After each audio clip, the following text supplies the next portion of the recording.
আজ থেকে শুরু হলো পবিত্র বরকতময় রমজান মাস। গতকাল সন্ধ্যায় দেশের আকাশে চাঁদ দেখা যাওয়ার পর জাতীয় চাঁদ দেখা কমিটি আনুষ্ঠানিকভাবে রমজান শুরুর ঘোষণা দেয়। রমজান ইসলাম ধর্মাবলম্বীদের জন্য আত্মসংযম, আত্মশুদ্ধি ও তাকওয়া অর্জনের বিশেষ মাস। সুবহে সাদিক থেকে সূর্যাস্ত পর্যন্ত পানাহার, ধূমপান ও দাম্পত্য সম্পর্ক থেকে বিরত থেকে রোজা পালন করা হয়। শুধু খাদ্যাভ্যাসে সংযম নয়, মিথ্যা, গীবত, হিংসা ও অন্যায় কাজ থেকে নিজেকে দূরে রাখাও রোজার গুরুত্বপূর্ণ শিক্ষা। আলেমরা বলছেন, রমজান মানুষকে ধৈর্য, সহনশীলতা ও মানবিকতার চর্চায় উদ্বুদ্ধ করে।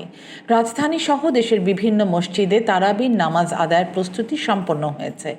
ইসলামিক ফাউন্ডেশনের পক্ষ থেকে সেহরি ও ইফতারের সময়সূচি প্রকাশ করা হয়েছে।